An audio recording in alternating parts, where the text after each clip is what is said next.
saludos desde Caracas, República Bolivariana de Venezuela, territorio libre de analfabetismo, a los libreros mediáticos que sintonizan La Librería Mediática, un programa en el que los libros y la televisión tienen mucho que ver, un programa en el que los lectores de todas las edades son protagonistas.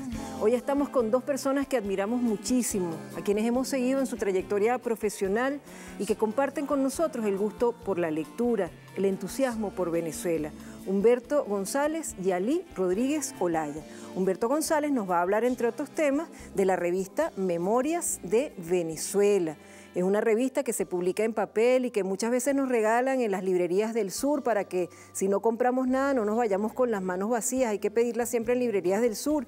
Y si queremos descargarla desde cualquier parte del mundo, podemos hacerlo en la página del Centro Nacional de Historia. Buena calidad de ensayo y análisis en esta revista gratuita y maravillosa.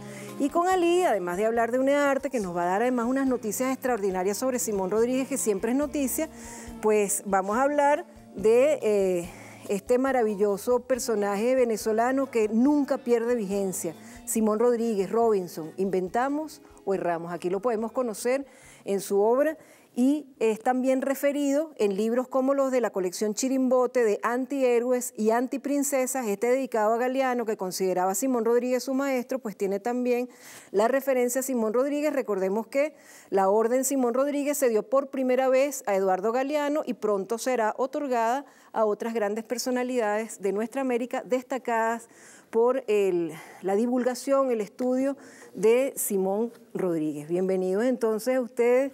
Y qué sabroso hablar de logros como Memorias de Venezuela, mantenerse 10 años. Te decía que conseguía este recorte de Todos Adentro de hace 10 años, cuando Memorias de Venezuela nacía y estaba Juan Antonio Calzadilla exaltando que no es posible hablar de política contemporánea sin una referencia al pasado. Son 10 años, Humberto, y ahora eres parte de ese equipo. Sí, bueno, es un honor tremendo que tengo de poder participar en una cosa que tú decías antes del programa, que es un ícono, ya es una referencia, sí, es una referencia de lo que puede ser una publicación permanente, pero no solo una publicación permanente, sino una bandera de divulgación, una herramienta para los maestros y maestras venezolanas, sí, una publicación que mucha gente espera, porque allí están no solamente, digamos, el énfasis en lograr otra visión de la historia en que el pueblo es protagonista, sino también en que empiezan a aparecer a partir de esa idea de la historia insurgente una iconografía totalmente distinta, una manera de vernos a nosotros mismos en que está libre de sexismo y aparece la mujer y aparecen las comunidades LGBTI, y aparece el pueblo que había desaparecido de la historia, que era una historia de héroes y de estatuas, ¿no? Ahí es un tremendo sitio. Ahorita salió la número 52, que está en el aire, la www.cnh.gov.be.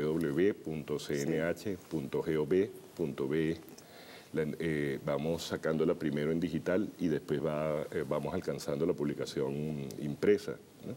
Qué bueno. En digital además tiene unas ventajas tremendas para poder divulgarla, porque claro, la tenemos en todo el mundo, está en manos de todas las escuelas y de absolutamente todos los interesados inmediatamente. Es una revista totalmente confiable. Hay otra revista que se llama El Desafío de la Historia, que tiene una visión diferente, válida también, pero diferente, en la que yo siempre les he criticado, y lo digo abiertamente porque se los he dicho directamente. Uno tiene que cuidar mucho los patrocinantes cuando es una revista de historia que puede ir a los colegios. Tiene que cuidar mucho cuáles son los patrocinantes. Es inaceptable que en una revista haya un patrocinante de licores, por ejemplo, o de joyas. No tiene ningún sentido. Entonces, hay que buscar patrocinantes en el sector privado, pero también hay que saber que el contenido tiene que tener relación con los patrocinantes. Es importante eso. Bueno, las escuelas nos pusieron a la Fundación Bigot, o sea, nos pusieron la hoja del tabaco junto a la cultura popular, y nos pusieron a la Fundación Polar, y nos pusieron a la cerveza, y casi a César Augusto metido y atravesado en el medio de la historia de Venezuela. Pero ¿te acuerdas de César Augusto? Sí, Augusto Miguel. No, César Augusto era un personaje que yo creo que demuestra lo que es la inmoralidad del tema público, pues que hubo un momento en que se relajó muchísimo la propaganda de de las cervezas y de los licores en televisión, y empezó a aparecer una propaganda que era francamente de cerveza. Y la imagen que tenía la Polar, yo no sé si tú te acuerdas, Ali, era un muchacho que se llamaba César Augusto. Era una especie de fiesta rave, un adolescente. Una cosa que era prácticamente Pero fíjate la como yo lo estoy demostración. relacionando con algo positivo, y fíjate que a lo mejor eso no es, ya va, a lo mejor eso no era inocente. No, no era absolutamente nada Ese nombre inocente. no era inocente. Era pero además era una relación tremenda con, evidentemente, consumo de droga, vida disipada, no hacerle caso a la familia, tal cosa, y se convirtió durante un tiempo en un héroe, así como el oso peroso, que era además el símbolo del machismo, del sexismo, de la vida ridícula. Y eso, cuando cruza la historia, no es inocente, como tú... Por eso es que yo siempre digo que todo esto que hablamos se enmarca en esto de lo que tanto hemos trabajado y que nosotros no hemos dejado enfriar, que es el Foro Permanente de Educación Crítica sobre Medios de Comunicación. Bueno. Fíjate todos los submensajes, las cosas ocultas que están allí y que no son inocentes, y tenemos que estar pendientes de eso. Entonces, Walt Disney le puso al perro del Pato Donald el nombre de Bolívar. Sí, no es casual, no es casual. Fíjate que tú eres un estudioso de Simón Rodríguez. A mí me encanta cómo escribes con esa pasión sobre ese Simón Rodríguez maravilloso, y en la UNEARTE, que tú eres ahora rector, se inspira en las ideas de Rodríguez, y eso es hermoso. Tú tenías una noticia muy bella que darnos, tienes que darla aquí. Es que en el año 2019, el 28 de octubre exactamente, se cumplen 250 años del natalicio de Simón Rodríguez. La Universidad Nacional Experimental de las Artes está preparando la publicación, la edición de las obras completas de Simón Rodríguez con estudios a profundidad de cada uno de los libros, y creemos que, bueno, el año 2019 tiene que ser un año donde el peso que tiene Simón Rodríguez por ser año robinsoniano, la raíz más importante, decía Hugo Chávez, de la raíz del árbol de las tres raíces, era precisamente la raíz robinsoniana. Y creemos, bueno, invitamos incluso que la misma Filben de ese año sea en homenaje a Simón Rodríguez. Y desde ya nosotros les pedimos a los Premios Nacionales de Historia y a ti que se reúnan para pensar a qué personajes se les va a entregar esa orden Simón Rodríguez, que por primera vez se entregó a Eduardo Galeano en 2013, si mal no recuerdo, sí, y que no se ha vuelto a entregar. Entonces podría entregarse en primera clase, segunda clase, tercera clase, para entregarla a un grupo de personas, siendo que 2019 es ese año tan importante para recordar a Simón Rodríguez.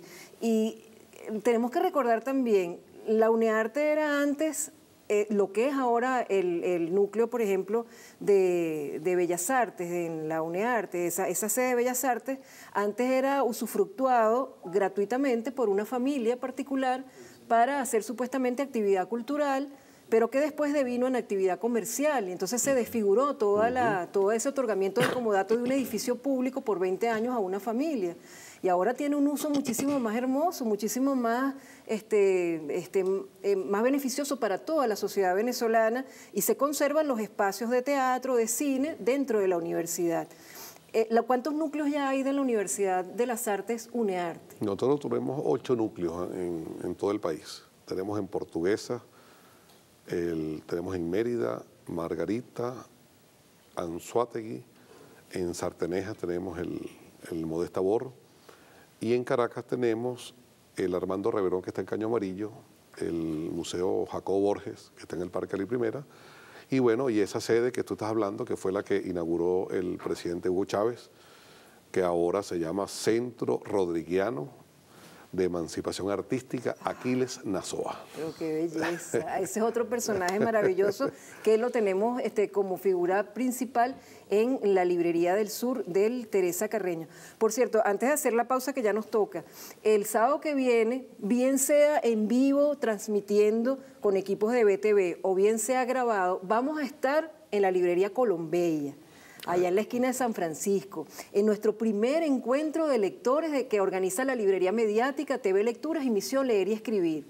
9 escritores van a estar allí compartiendo con lectores. No sé cómo lo vamos a hacer. Eso lo vamos a hacer inventando o errando, como nos dice Simón Rodríguez, pero la vamos a pasar maravillosamente. Y tenemos planificados 4 encuentros similares durante todo 2018. Este con escritores varones, otro con mujeres, otro con literatura infantil y juvenil y otro abierto a todo el mundo que quiera venir en un gran encuentro en los espacios abiertos en el Teresa Carreño. Esos son inventos que nosotros hacemos y vamos a ver cómo nos sale. Les agradecemos al Centro Nacional de Historia que nos presta en Colombia para esas loqueras. No, bueno, Colombia es para eso y para mucho más, ¿no? Además que está en un centro cultural que se está empezando a fortalecer. Que de eso hablamos, años de revoluciones, como una exposición ahorita. Es buenísima esa exposición. Es una maravilla. De eso vamos a estar hablando en la próxima parte, en la que también vamos a referir un evento maravilloso que está sucediendo ahora, que es la Feria Internacional del Libro de Cuba, donde nuestra delegación venezolana ha tenido una participación muy importante. Ya venimos con más de la Librería Mediática.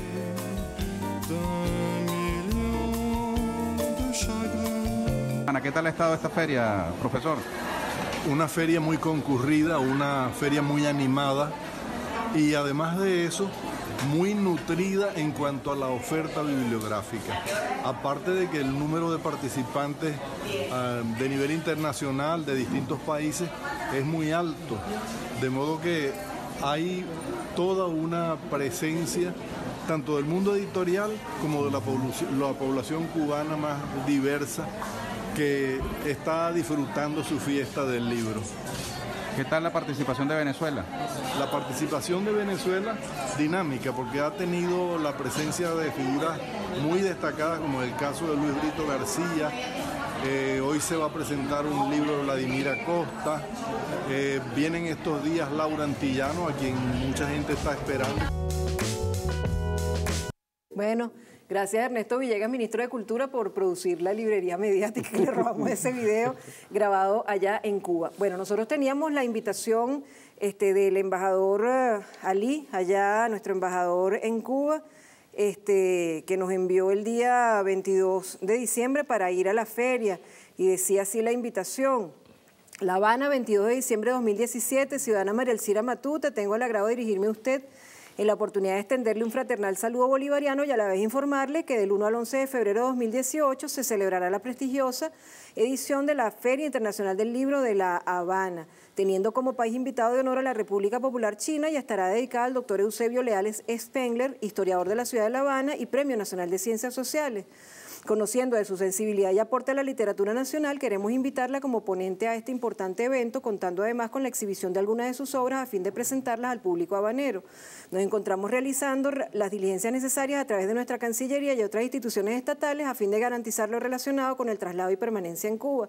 Agradeciendo de antemano la atención que sirva prestarle a la presente, aprovecho la oportunidad para reiterarle la seguridad de mi más alta estima y consideración. Bueno, en alguna de esas instituciones se quedó varada la invitación y no continuó, pero nosotros sí fuimos una vez a Cuba, iremos en algún momento. Mira, aquí está, guardo estos recuerdos de toda esta búsqueda que hice. Isidoro y yo fuimos a Cuba en 2006 como prensa extranjera por invitación de Ramón Medero, presidente del CENAL. En este caso fueron ellos los que nos llevaron. Me acuerdo que fue una invitación en la que participó también Radio Nacional y YBKE Mundial, entonces entre todos nos ayudaron para que pudiéramos ir a esa feria que cubrimos en 2006. Porque resulta que son cosas que ustedes deben haber también experimentado en las diversas instancias donde han estado. Porque uno siempre habla de un mundo ideal en el que todo el mundo es solidario, pero siempre hay personas luminosas como ustedes, llenas de entusiasmo, con las que uno se siente agradado, y personas sombrías, que son como las cariátides, que llevan un gran peso en su cabeza y no pueden avanzar y no quieren que los demás avancen. Entonces, a veces pasan esas cosas, pero uno no debe entristecerse por eso, sino verlo como un evento. Lo traigo a colación porque en este libro de Penélope Fitzgerald, que se llama La Librería, se narra, ella quiso hacer este libro como una pequeña venganza personal contra una persona que sin motivo aparente quiso eliminar una biblioteca en un pueblo que llevaban adelante unas personas con el mayor desapego, simplemente por colaborar, porque ella se empeñó en que esa casa la quería para otros fines. Entonces, Penélope Fitzgerald hizo esta ficción excelentemente editada por Impedimenta, que vamos a tener una entrevista con su editor pronto para la librería mediática, una editorial española, para contar esa anécdota y su amor por los libros, el respeto que tenía por los libros. Decía que los libros eran como la savia de las grandes mentes que quedaba allí como capturada en cada libro para que nosotros pudiéramos disfrutarla. Entonces, así queda, por ejemplo, fíjense esto tan bello que me acaba de llegar esta semana y que estoy leyendo. Es bello en su forma, es bello en su edición y es bello en su contenido. Wilmar Castro Soteldo, que conocemos todos por su programa Cultivando Patria, ha hecho este libro, se llama De Refilón Compa, Fragmentos Reflexivos sobre Política. ¿Qué hay aquí? Cada vez que él hace Cultivando Patria, dedica un gran segmento como a dar una clase, a mostrarnos libros, a explicarnos. Y eso se queda como perdido, porque si uno no lo tiene anotado, entonces él nos ha hecho el favor de recoger aquí, de la mano de Juan Ramón Guzmán y la editorial Amanecí de Bala, todos esos fragmentos de Cultivando Patria. Esto es un libro que se va a estar distribuyendo gratuitamente, que se va a llevar a las bibliotecas públicas para que todos los lectores puedan verlo y que seguramente se va a digitalizar. Y además tiene el contexto noticioso de cada día en el que esas reseñas se estaban haciendo. Es un libro muy bien editado que nosotros recomendamos y agradecemos. Y además tiene como portada y dentro del libro la obra plástica de Mónica Chalbó, esos libros cuadros que ella mostró ya en la librería mediática. Así que gracias a Wilmar Castro Soteldo por esta novedad editorial que nos ha entregado y nos ha mandado. ¿Qué importancia tiene que nosotros retomemos esta presencia en las ferias? Estuvimos hace un tiempo en la feria de Guadalajara, se hizo el esfuerzo junto con la embajadora en México, de hacer un stand y hacer allí las actividades. Ahora se fue a Cuba, ojalá podamos ir también a Buenos Aires, a Bogotá. O sea, ¿qué importancia tiene la presencia de publicaciones de la universidad, de publicaciones como el Centro Nacional de Historia, que seguramente estaba allí porque además de los libros que se mandaron, había una nube de descarga para que todo el mundo pudiera descargar libros venezolanos allá y también había libros de papel? ¿Qué importancia tiene que nosotros estemos como venezolanos en eventos internacionales? No, es importantísimo, porque nosotros estamos realmente en una guerra, ¿no? Y en una guerra contra un enemigo muy, muy poderoso, y tenemos que tener toda la creatividad posible para poder estar en todos los espacios, ¿no? Pero además cada quien da un registro distinto. Sí. Justamente una amiga, creo que se llamaba María Elcira Matute, me comentaba una vez, o Isidoro me comentaban, que, por ejemplo, el solo comentario de hablar del Festival Mundial de Poesía o de hablar de un festival de danza en Venezuela y reseñar qué iba a ocurrir en Uruguay les sorprendía, porque suponían que la situación de guerra que pintan los medios era imposible que nosotros estuviéramos haciendo actividades de carácter internacional, de carácter con cobertura nacional y con una amplísima participación de gente. O sea, cambiar, dar la pelea por el cambio de la imagen en el mundo. Y ahorita que te referías al Festival de La Habana, en que la Revolución Cubana le prestó siempre muchísima atención a ese tema, es un tema absolutamente central que yo creo que además todos y todas, desde la universidad, desde cada uno de los frentes donde estamos, ¿no? De los escritores, es muy importante que lo comuniquemos, los deportistas. Sí. O sea, que haya una voz múltiple, porque nosotros vivimos en Venezuela mucho de la dificultad y el agobio de la guerra económica, pero vivimos también la producción en un juego de luz y sombra tremenda que significa la revolución bolivariana. Claro. ¿No? Y lo que significa la posibilidad de expresión de un pueblo que está contando su historia a pesar de todo, que está avanzando en la historia y está poseyéndola de una manera como nunca la hubiera podido hacer en otro marco que no fuera este formidable marco de la Revolución Bolivariana. Claro, es importante contar, fíjense, en 2016 nosotros fuimos una delegación, o sea, fue una delegación muy pequeñita, pero muy significativa a la Feria del Libro de Guadalajara en México. Y la embajadora tuvo un gran apoyo hacia esa delegación. Luego, en 2017 no se pudo ir, hubo un cambio de ministro en el momento que había que tomar ciertas decisiones, entonces se quedó como en proyecto. A pesar de que la embajadora nos llamó, estuvimos hablando con Ernesto Villegas de tratar de hacer un contacto por Skype hacia allá, pero hasta eso lo tratan de bloquear para que no estemos presentes, pero este año seguramente con esa conciencia que se tiene de que tenemos que estar presentes en los eventos internacionales, seguramente vamos a estar en muchos más eventos. Eso que tú referías de las personas en Uruguay que se habían quedado sorprendidas, fue en el marco de una corresponsalía que estaba haciendo Isidoro Hugo Duarte, una corresponsalía honoraria para la Radio Sarandí, el programa Transformaciones.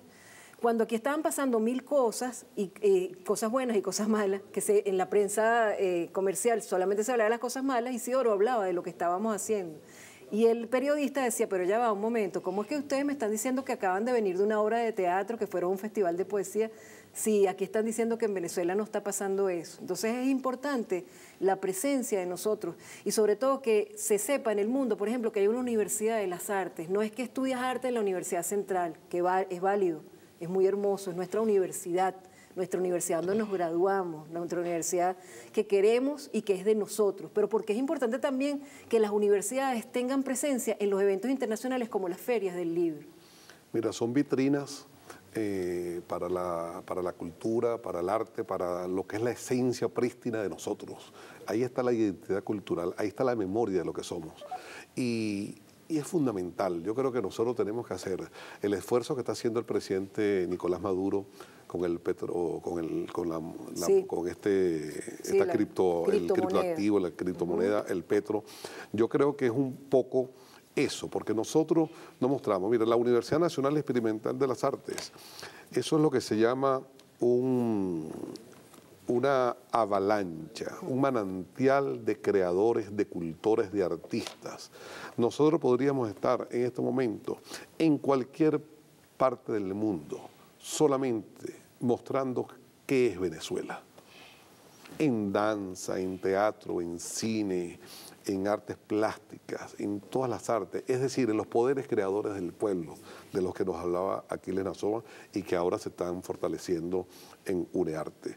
Yo creo que esto es importante. Nosotros tenemos que estar en todas las escenas y nosotros tenemos que aprovechar las redes sociales, incluso para hacer revolución hasta en el 2.0. Siempre. Usted está en la Plaza Bolívar, tómese una foto con su hija, con su hijo, con todo. Claro, la cotidianidad para la cotidianidad. Usted va ayer, por ejemplo, ayer en los espacios de UNEARTE, una actividad maravillosa, en los CAO, tome una foto siempre donde están, donde nos veamos, en el Boulevard de Sabana Grande, tome fotos, y vamos que vean que esa es Venezuela.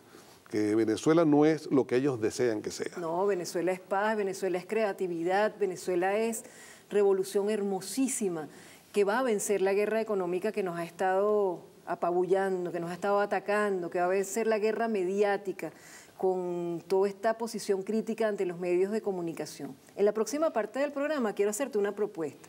Hay una película muy importante que tiene como base las cartas a Theo, las cartas al hermano Theo de Vincent Van Gogh, que son unas cartas hermosas, llenas de poesía. Vincent Van Gogh, este artista plástico. Entonces se hizo una película que ustedes van a ver en la presentación de esa película, que sería muy interesante para analizarla junto con los muchachos de UNEARTE en todas las sedes, porque conjuga literatura, eso lo podría llevar de repente Gypsy Gastelo, conjuga artes plásticas, podría ser Morelos Jurado de repente quien llevara ese análisis, y cine, que quizás Carlos Aspurua podría llevar eso, ese análisis de esta película que vamos a ver en la próxima parte.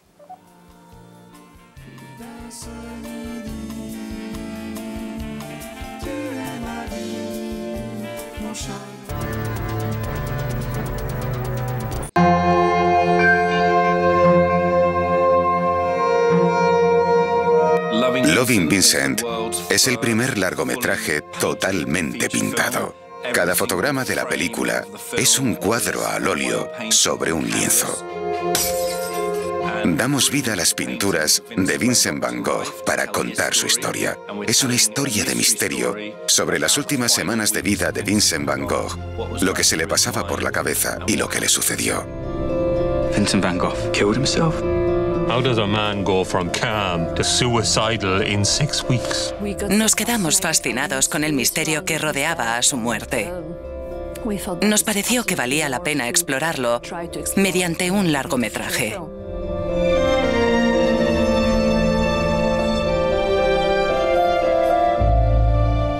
Loving Vincent empezó como un corto.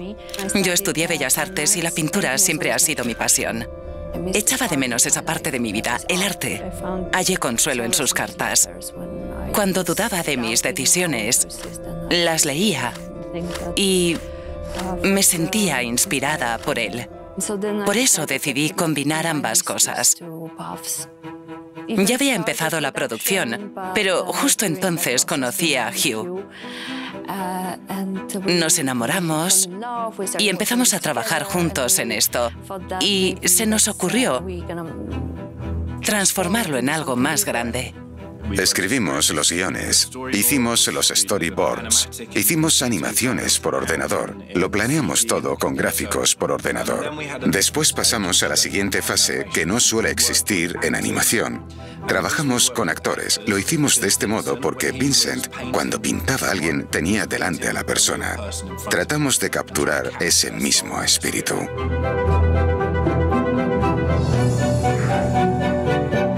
Douglas Booth interpreta a Armand Rouland, el protagonista. Lo que más nos costó fue encontrar un actor que pudiera retratar la melancolía del personaje del Dr. Gasset. El rodaje tuvo lugar en Polonia, en Varsovia y en Londres.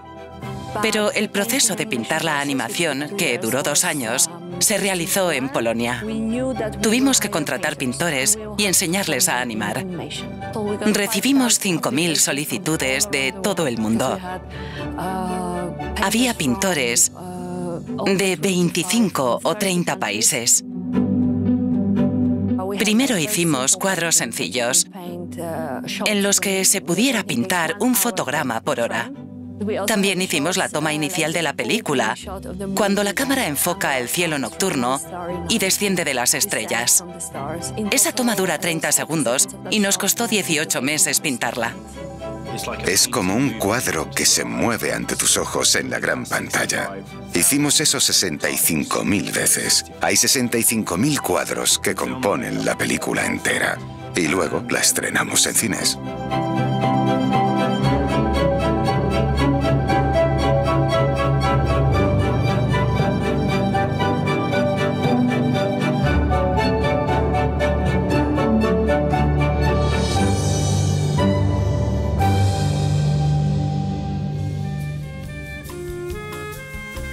Eso sí es bello, ¿verdad? Tener amor por un proyecto. Fíjense, 18 meses para hacer una toma de 30 segundos.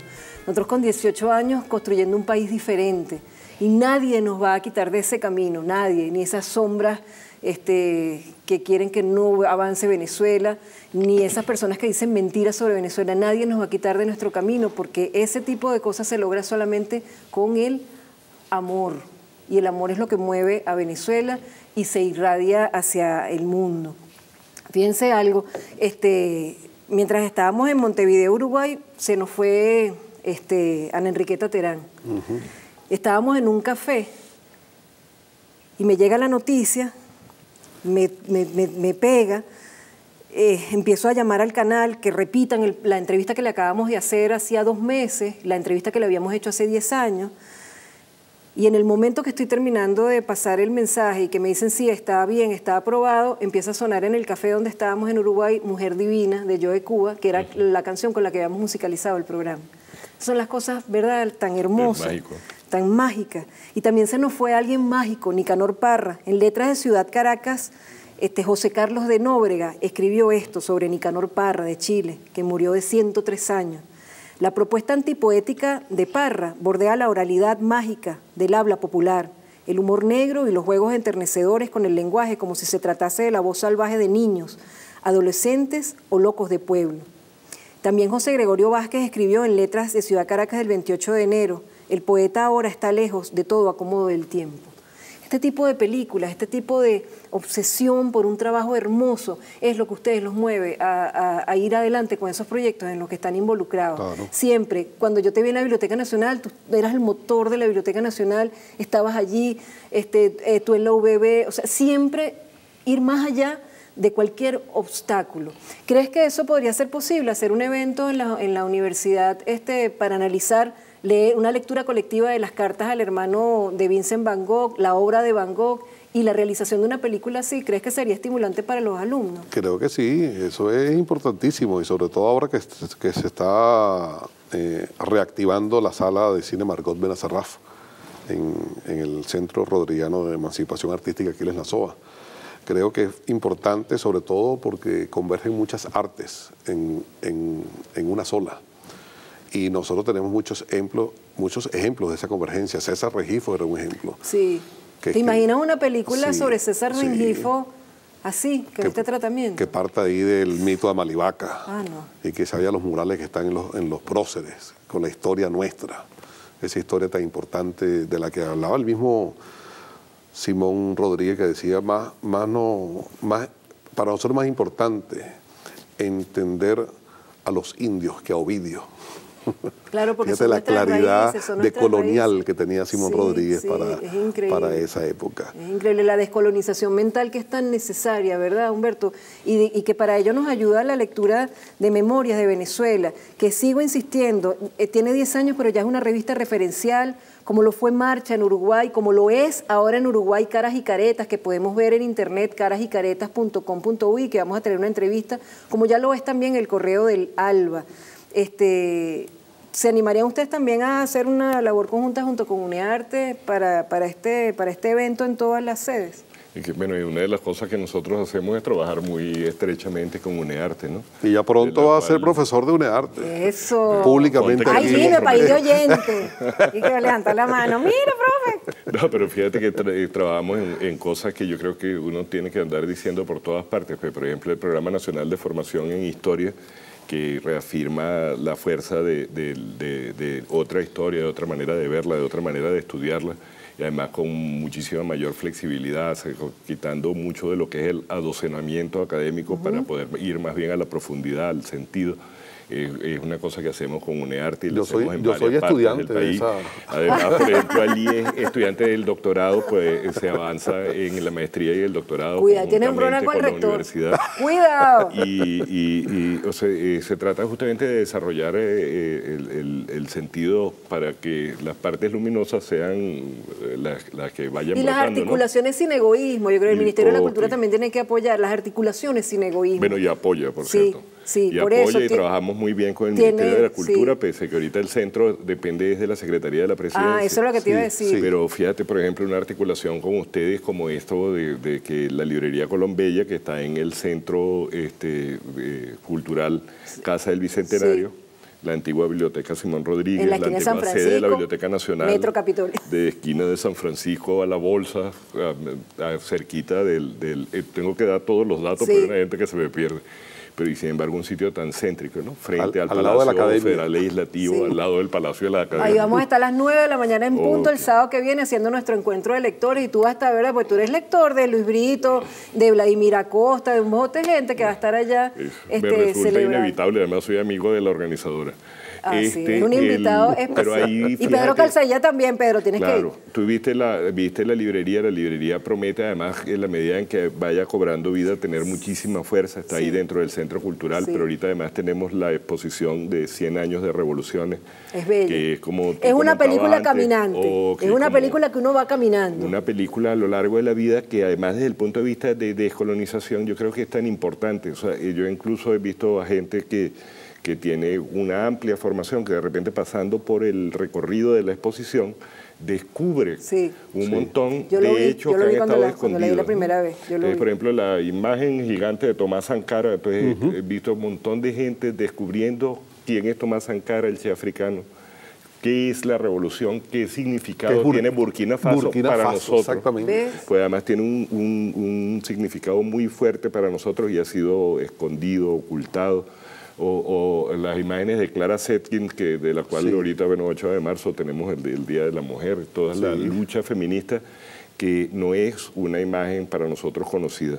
La Revolución Bolivariana nos ha ido devolviendo, qué sé yo, a Sandino, nos ha acercado a muchas cosas que nos habían sido negadas. Vamos a hacer un corte, pero quiero, ya que estamos en vivo, y gracias a nuestros usuarios que nos van escribiendo, tuve un lapsus. María Urbaneja, yo le dije María Urbaneja es nuestra embajadora de la República Bolivariana en México y es una gran lectora, es una seguidora de la librería mediática, y gracias a ella este año seguramente sí que vamos a poder estar la delegación venezolana, quien sea, allá en la Feria de Guadalajara. Ali Rodríguez Araque es nuestro embajador de Venezuela en Cuba, nuestro querido Ali Rodríguez Araque, el rector de UNEDARTE. Y el rector de UNEDARTE es Ali Rojas Olaya. Yo hice una mezcolanza ahí, me disculpan, pero es que, bueno, yo estoy emocionada. Me pusiste Rodríguez y para mí es un honor, por Simón Rodríguez. María Alcira Matute de Castro Rodríguez también. No, güey, ya venimos con más de la librería media.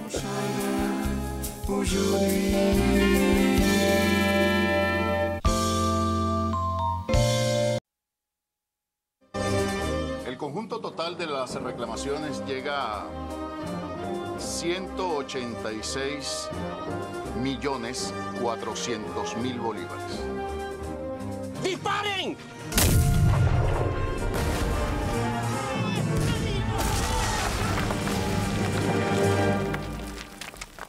La planta insolente del extranjero ha profanado el sagrado suelo de la patria.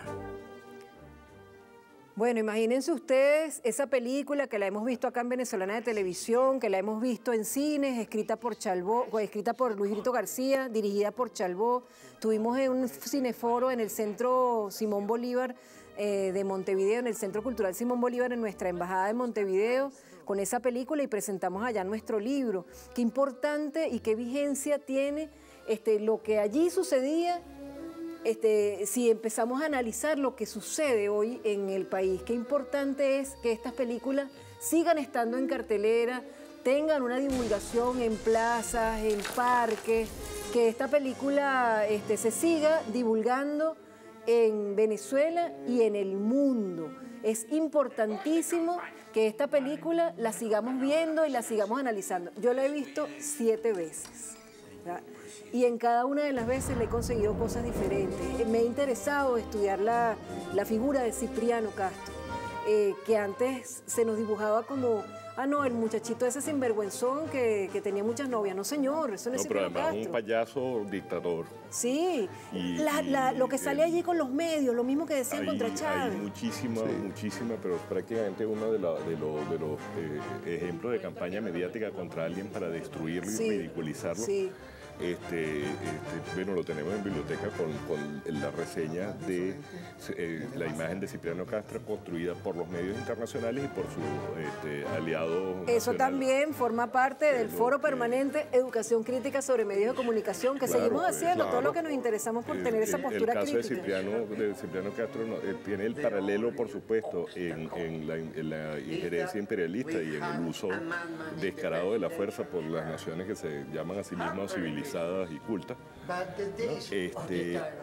Pero también ¿no? El de la destrucción o el intento de destrucción mediática de un presidente por ser independiente. Y el creerse los mismos de siempre, que son dueños de las riquezas de Venezuela y que pueden actuar sobre Venezuela como les dé la gana. Es impresionante esa película, la recomendamos, aquí la han estado pasando en BTV, hay que seguirla pasando y hay que seguir haciendo cineforos con la película. Hay que pasarla en las escuelas, es una invitación que no quiero dejar de hacer a que se haga en las escuelas. Sí, sí. Juan Antonio Calzadilla, tú lo citabas al principio del programa diciendo que no hay hecho actual que no puedas interpretar, cuya correcta interpretación no tenga referencia en el pasado, sí. Porque, claro, sin historia los hechos pareciera que son siempre como desgracias, lluvias, flashes que ocurren.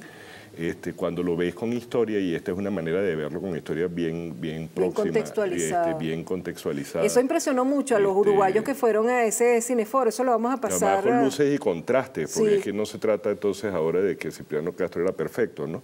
Se trata justamente de ver que es la oposición, digamos, en el levantamiento de nuestra soberanía que se ofende al poderoso. Sí. Siempre que el dominado se levanta, entonces ocurre, digamos, la situación de violencia que ocurre. Y la difamación. La violencia permanente. física, la amenaza. Fíjate, este libro cómo se ponen en juego todos los mecanismos de dominación. Este libro de Manuel Carrero, que también es parte del equipo del Centro Nacional de Historia, Cipriano Castro, Soberanía Nacional e Imperialismo, nos da una acertada semblanza de Cipriano Castro. Además es un estudio, como todo lo que hace Manuel Carrero, muy acucioso, muy académico. Es excelente este libro para conocer a Cipriano Castro. Yo me voy a aprovechar de ti para hacer propaganda también del Centro Nacional de Historia. Y decir, Manuel Carrero además es el coordinador académico, quien dirige la cátedra Federico Brito Figueroa. Todos los jueves a las 10 de la mañana. Todos los jueves a las 10 de la mañana estamos en la Casa de la Historia Insurgente, en la esquina de Traposo, a 2 casas más abajo de la casa natal de Bolívar. Este 15 de febrero además comenzamos lo que tiene que ser una celebración muy importante sobre el tema del discurso de Angostura. ¡Ay, qué bueno! Que justamente el ministro Jagua y el ministro de Educación Elías Jagua y Pedro Calzadilla nos han dicho para tener todo el año pensándolo y trabajándolo desde las escuelas, porque lo que tiene Bolívar en el discurso de Angostura es prácticamente un programa para la patria, un programa de construcción de la República. Hay que tomarlo en cuenta como propuesta para el Plan de la Patria. Claro, es como una referencia fundamental del Plan de la Patria que tiene que poder ser discutido, conversado, conocido en profundidad, en debate, con contextos, con sentido, en todas las escuelas y en todo la patria, para que la historia no se nos vaya tampoco como flash. Sí, la historia es un tema que nos trajo el presidente Chávez, a quienes no nos gustaba. La historia nos parecía árida, nos parecía que eso no era para nosotros. Muchos nos pusimos a estudiar historia, y yo que tengo un lector de historia en casa, que es Isidoro Hugo Duarte, que es tan acucioso y tan amante de las ideas de Bolívar, pues también. Es que la historia de la dominación siempre es árida porque es distante y es castigadora. Claro, esta historia a nosotros nos es cercana, nos es cálida. Fíjense que yo quiero terminar el programa, además de la despedida que ustedes quieran hacer, decirles también que nosotros hemos mantenido amorosamente, y fíjense que esto también es de noviembre de 2008, hemos mantenido amorosamente vivo el proyecto tvlecturas.com, la televisora de los libros. Ahí está, en un blog, en una página, con 48 proyectos, esperando convertirse en una televisora de señal abierta, pero ahí está viva y esperando con amor esa televisora de los libros, que ya en 2008 nos hacían una entrevista sobre ella. También quiero referir un libro, un autor que nos refirió, Fernández Noroña, que fue precandidato presidencial a México independiente, de izquierda. Este filósofo, que no sé si ustedes conocen, Michel Onfray, es sumamente interesante. François Busnel, que es el que hace La Gran Librería en Francia, que es un programa literario semanal, nos dice: esta contrahistoria de la filosofía es un documento capital. Todas las historias de la filosofía, por buenas que sean, presentan las mismas ideas. Por fin aparece una que evoca los continentes perdidos y aborda la filosofía bajo el ángulo de la felicidad y el hedonismo antes que de la razón y la metafísica. Él aboga por un hedonismo ético. Es una locura. Michel Onfray es una locura. Y no quiero terminar el programa sin decirles que va a estar con nosotros, espero, Luis Brito García, la semana que viene a las 9 de la mañana en la Librería Colombella del Centro Nacional de Historia, hablando de sus libros con sus lectores. Y nosotros lo que tenemos como segundo libro en la Librería Mediática es un link al segundo tomo, que va de 2010 a 2017, a la espera de editor en papel, y que lo pueden descargar en la libreriamediática.com. Y yo quería cerrar simplemente con la reflexión breve de cada uno de ustedes sobre el poder del libro impreso o los espejismos de la tecnología. Dice Gabriel Pastor, y le responde Eduardo Espina, en Uruguay: en algún momento es probable el propio libro electrónico se distancie del propio libro dominado por el texto escrito y que sean dispositivos electrónicos más creativos. Si ello ocurre, entonces no será un libro a secas, es otra cosa. Y quien defiende el libro digital dice que, aún así, dice que este desplazamiento hacia un futuro supuestamente mejor, condicionado por todas las innovaciones tecnológicas que nos apabullan, no es garantía de una felicidad colectiva duradera.